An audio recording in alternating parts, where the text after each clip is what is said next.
welcome back, everyone. Today, I would like to introduce a brand new speaker. Her name is Loyla Louvis. She is a certified professional parenting strategist, a life coach, a speaker, a teacher, a columnist, and she also founded Mothers in Training LLC. So welcome, Loyla. Hi, Dori. Thanks for having me. Oh, thank you for coming, for sure. So Loyla, can you tell us a little bit about why you're interested in kids, parents, and emotions? Oh boy, it's just my favorite topic in the world. And I think that, we all have a story, we all have a journey, and a lot of those things kind of create a passion and a life mission. And so mine was, I had a really traumatic childhood, and I made a lot of bad decisions in life because of that upbringing. And I had promised myself I was never going to make the mistakes that were made in my own childhood. And yet I found myself when I became a mom, and I was so excited. I had such dreams of the amazing mom I was going to be. And yet I found myself defaulting to a lot of the same behaviors and mindsets that I grew up with. And I didn't even realize it until my relationship with my first child was just terrible. And I found myself behaving as a mom, saying things and doing things I didn't want to say or do. And of course, that mom guilt. And I could see it was affecting my child. And he was a strong-willed boy, like he just came out of the womb that way, And I was not equipped to be the kind of parent I wanted to be. So the years went by the time he really became like a preteen, that's when I started to really see that all of the things that I was doing wrong back then started to really just blow up in my face. And there just came a day where I said things and I did things, and I was like, it was a big blow up. And I said, you know what? Never again. This is never going to happen again. And I started doing research, and I went for therapy myself. My goodness, I went for so much therapy just to unpack my own story. And I started to ask questions about why is it that no matter whether you can raise your child in the inner city, and there's a lot of unique problems that come with that, but you can also be raising your child in Hollywood and still have a lot of the same challenges there. And it started to dawn on me, like, where's the solution? How come these same problems can show up no matter what your education is, how much money you have, what the privilege is, like all of that stuff? There must be something else, a common denominator that runs through no matter what your circumstances are. And I really started to kind of hone in on that question and find that answer. And for me, when I found that answer, it was like nothing would ever be the same again. It's like once you see something, you can't unsee it. Yeah. And that's kind of like in a nutshell, the journey of what got me so passionate about helping parents, especially moms, with their children, and as young as possible, if they can get hold of like all these insights, oh my goodness, like it transforms generations. Yeah, I can see that. I can see where, having older kids too, where some of the struggles in the beginning cause struggles later that you didn't even see coming. And I think that's what you're saying. Yeah. Yes, exactly. It's so powerful. And I think when you're when you're in the thick of it, just dealing with the day to day, it's almost as if it's not even on your radar that the things you do right now are going to bear fruit and have a huge impact later on. Nobody's really thinking that. Mm-hmm. Yeah. Do you think if people did think that, it would feel overwhelming to some people?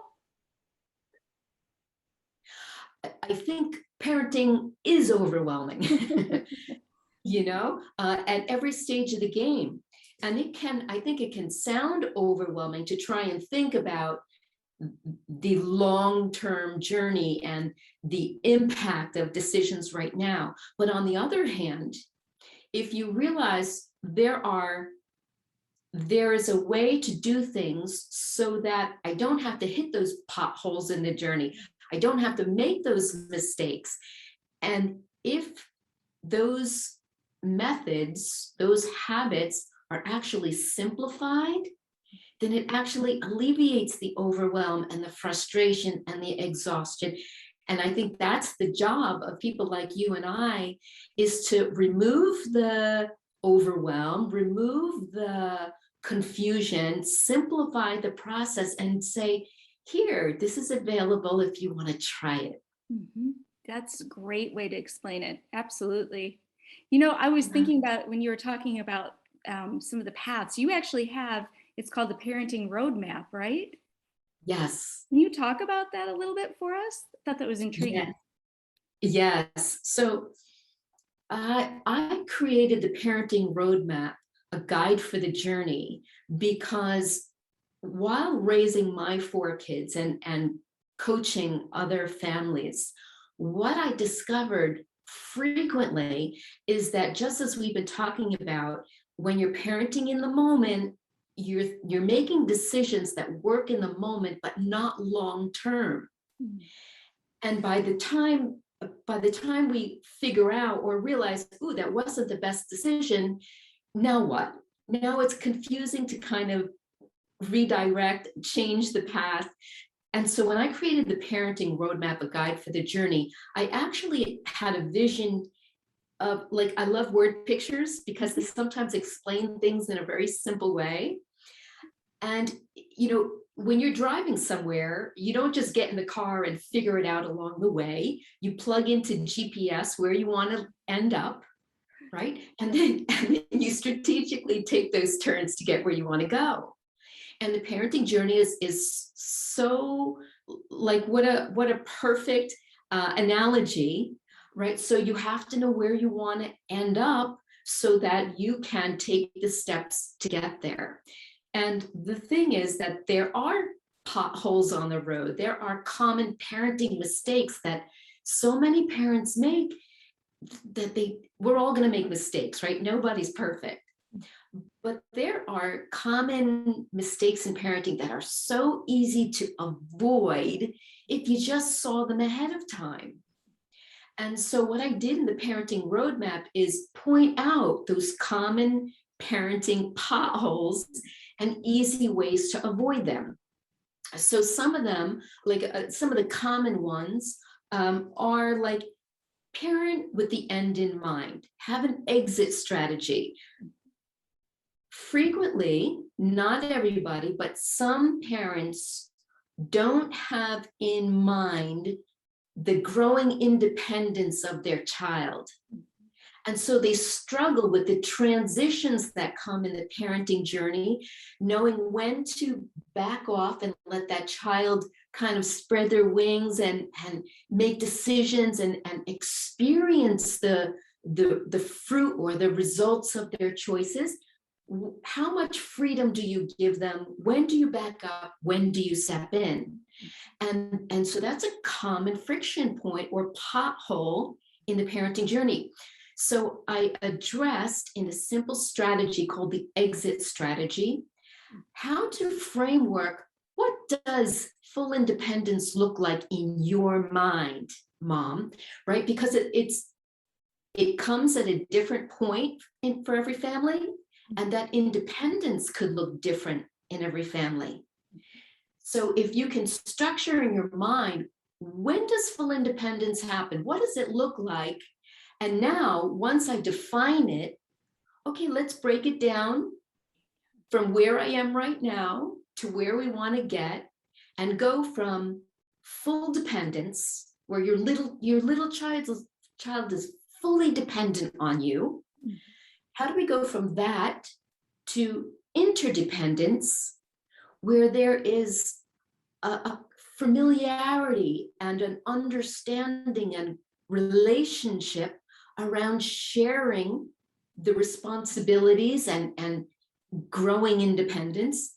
And then finally moving on to that comfortable state of, I know what this feels like to make responsible decisions and do things. I understand what consequences look like. Like that's the whole journey. Mhm. And then we Wow, just mathematically break it down. that's a great visual. And like you said, with the GPS analogy too, because it would be really easy to get sidetracked and caught up in a pothole and be stuck there for could be months or even years, right? Yes. And the thing is, our children, their brains are so fragile, their hearts are so fragile. We never know at what point we can say something or do something that really traumatizes them or becomes a lifelong memory. So, anything we can do, especially in these early years, to just be so gentle and careful and simplify the things we do and say, then we can avoid so many things that are just easy to avoid if we know about them. Yeah, yeah. Do you one of your slogans that you have on your website, you talk about calm mom with happy kids. And so I'm guessing that a lot of what you see is parents kind of losing that focus and losing control over their own reactions. Is that true? Yeah, absolutely. You know, calm moms, happy kids. I have a large growing community on Facebook, and I love to ask them questions and just hear from them. What is it that they're craving? What is the thing that is so uncomfortable? They just want to get rid of it and get past it and move on to that beautiful place that we all dream of as a mom. And so, as I've asked questions over the course of over a decade, the thing that I keep hearing moms say is, calm. I'm not calm. I'm not peaceful. I want to be peaceful. I want to be calm, even when my child is like emotionally like tantruming or just a puddle on the floor. How do I stay calm? And then the other thing I hear, you know, so many moms say is it used to be years ago that the main focus was, I want my children to be, you know, so smart and to get the best grades and the best jobs. That's not so much the case anymore, because I think people, so many moms are saying that that doesn't necessarily guarantee happiness in life. But if we can raise our kids to be happy at home and calm and kind and you know, kind of understanding and experiencing the joy of helping others and like, it's just, it's so healthy, it's so regulating. And so that's what led to my slogan, calm moms and happy kids. I just loved that when I saw that because I think you're right. I think so many times our frustrations, especially as moms, is when we can't be that mom that we envision and we just lose it and wish we hadn't, and it's too late. Yeah, and it's really easy to react in the moment, but that heightened state of emotion creates fear and anxiety and distrust. And you know, it's going to happen to all of us at various times. It's just human nature. But when we have tools that help us to kind of view the world, view the interactions, view the parenting journey through a, what I like to call a scientific lens, kind of more analytical about what's happening in their brain, then we're less likely to get caught up in the emotional storm that's happening. So, you know, part of the parenting roadmap and a part of a lot of the coaching I do is really all about helping moms, helping parents to kind of analyze things through a more logical, scientific perspective. And, you know, of course, that love and the emotions and that bonding is all really there. But if we get caught up in the emotions, then our problem solving portion of the brain shuts down and we can't think clearly. So it's all about keeping everything open. Yeah, yeah, that makes a lot of sense. So is it sort of the same philosophy? Because I know you're really excited about your new program. It's called Lose the Loud. And maybe you can talk a little bit about that because I think it ties in. Yes. So lose the loud. I noticed that one of the biggest complaints moms have, because I primarily work with moms and strong-willed kids, that's kind of like where my niche is headed right now, is that strong-willed kids don't like to listen. Nobody likes to be told what to do, right? Like that's a given. Yeah. We like our freedom, right? And so knowing how to parent with calm, assertive leadership, and yet giving children their freedom to explore, that's like a delicate balance. And when it gets off balance, it creates frustration and overwhelm. And that's when we get into trouble. And the typical response is to yell because it works. And yet nobody likes to yell. At the end of the day, when we're all lying in bed, going to sleep and reflecting on the day, it's so common to just be like, oh, I wish I didn't say that thing that I said. I wish I didn't have to. We get into this place where we feel like we're up against the wall and I got to get out the door. You got to get your shoes on and nothing is working. And then we just say or do whatever we have to say or do. So I thought, okay, let's backtrack on this. Let's find strategies that eliminate the need to go there, eliminate the need to feel like I had to yell. Right? So in Lose the Loud, it's a 4-week program, and each week we tackle one aspect of the interactions that lead us to lose our cool and get loud. So one of them is self-awareness. What's going on in me? What's been going on in the rest of my day that I might not even be aware of, that made me trigger so quickly. Whereas if I had a great day, I had a nice hot cup of coffee in the morning, I got a good night's sleep, somebody said something to me that just made me feel like $1,000,000, would I still lose my cool that quickly when my child said no, when I said, I need you to put your shoes on now, or we need to get out the door right now, right? So self-awareness is like number one. Then number two is, okay, now that I'm self-aware and I know the common things that trigger me, what do I need to do to reorganize my day so that I'm not so prone to end up in that emotional state? And those common triggers are energy levels. If my energy level is low, I'm drained, then I don't have the internal fortitude to absorb the resistance that I'm getting. So I talk about morning birds and night owls, right? Some of us have all of our energy up front, and some of us have all of our energy at the end of the day. And if we can restructure the day so that we're doing all of our heavy lifting in the morning, if we're morning birds, or if your child's a night owl, let them do their heavy lifting, their responsibilities.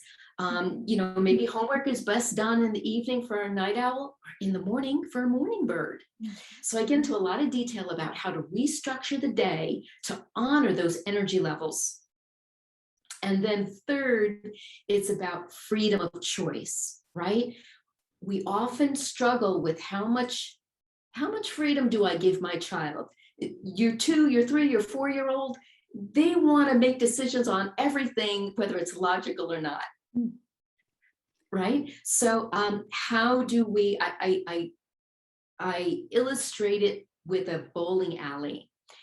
If you've ever been to a bowling alley for children, they have these little bumper guards in the gully, so that that ball, no matter how that little kiddo throws that ball, it's going to make its way down the alley.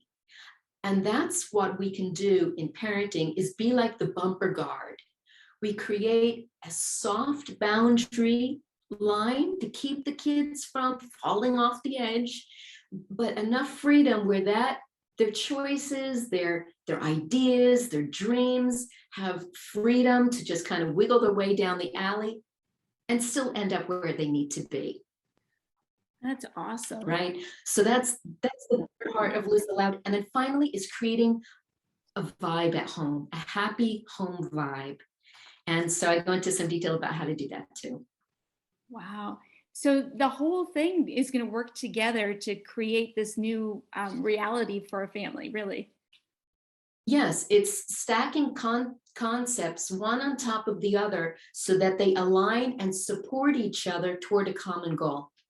Neat, neat.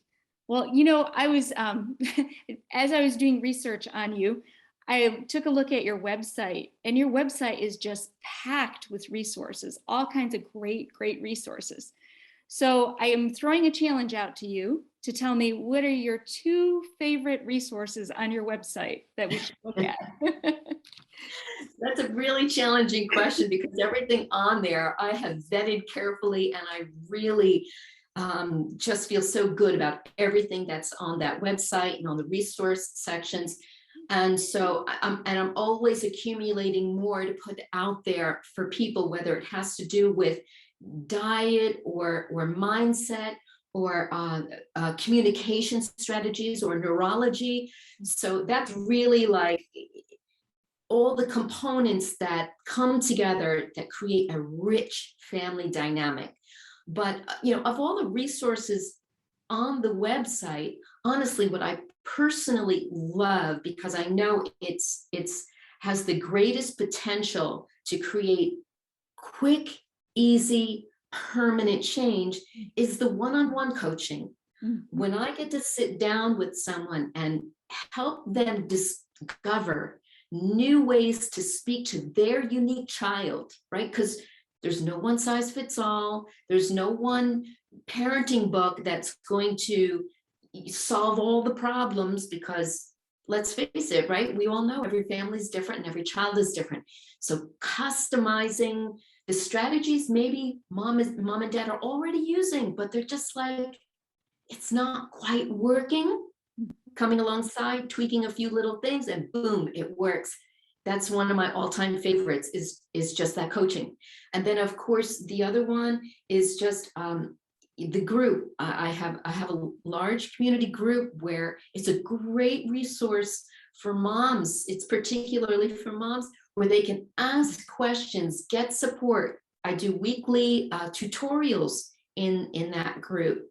So I've just poured as much as I can possibly think of to support, educate, offer insights, and hear from moms what they want. Those are my 2 favorite. Those are great favorites. I seriously went through the website and thought, I don't know how she's going to pick, but I'm going to see what she says. So you have great resources, you have great programs. I can't imagine somebody not spending a little bit of time looking through your materials and reaching out to you. So Loyla, I appreciate you. I appreciate your passion. I just can't believe how much you've done and how much you have to offer people.